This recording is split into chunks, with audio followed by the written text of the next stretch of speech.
I'm surrounded by fur. My luxury knows no end.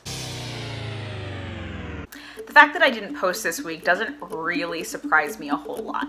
I don't know if you feel this way, but generally speaking, when summer is right around the corner, I end up slipping into this weird senioritis. I don't want to do anything. I'm motivated to do nothing. I've noticed this change in my students, my friends, and definitely myself. When I get this way, I know one of the biggest changes that I see is my lack of motivation to move towards Christ. I'm less consistent with my quiet times. I'm not very present when it comes to worship on Sunday mornings, and I'm not giving my all on one-on-one discipleship relationships. This is clearly a problem. So I've been thinking for the last couple of days, what is it that remotivates me to move towards Christ in these times when I just want to give up on everything? Because that relationship is the one that suffers the most, and honestly, when that one is suffering, the rest of them suffer.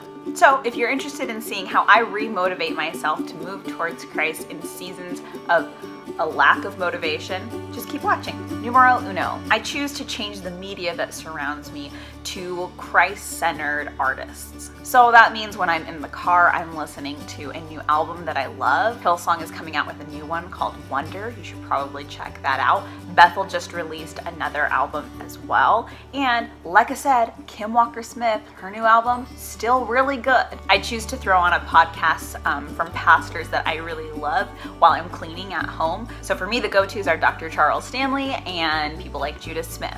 And lastly, as far as media goes, I tend to cut out TV. I don't really have time for it anyway, but when I'm binge watching Netflix shows, I'm probably not watching the best stuff. So I just take a break from that as well. Number two, I try to get outside as much as I can. So I'll take Sophie for a walk, or sometimes I get to go out on our church roof and work from there. I went camping this last weekend, and it was so cool to see how nature really re-inspires you to be in awe of who God is. So get out there and see what He's created. Numero tres. When I'm having a hard time reading my Bible, I like to go out to my Christian bookstore and buy a book study. There's obviously nothing wrong with just straight up opening your Bible and reading it. But there's something really re-energizing about a book that's created maybe for a small group or individual study that prompts you with questions that dig deeper into the Word. They're great conversation starters because you tend to ask those questions of your friends later. It's really awesome because now you've started an avenue to talking about Christ instead of just talking about what kind of coffee you got earlier and how much it was so gross. I tried a new place and I really shouldn't have. Guys, it was so bad. That's not important right now. Get a book study, they're great. Number four, sometimes you just need a coffee date with a friend, an intentional coffee date. This isn't the kind where you get together and just jabber about the coffee that you tried that was so gross. I find that when I'm really real with my close and trusted friends about where my heart really is in pursuing Christ, that there's an immediate sense of accountability. And not a crushing one that guilts you into pursuing Christ, but instead this uplifting one that knows that you have the support of a dear and trusted friend and probably the prayers of a dear and trusted friend. Number five.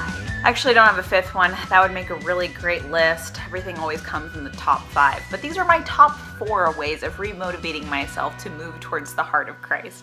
So I hope they help, and if they do, let us know. If you have different ways of doing that, please also let us know because I would like to have your secrets. All of your secrets. And don't forget to follow us on hegoesbefore.com, as well as our Instagram and Facebook at hegoesbefore.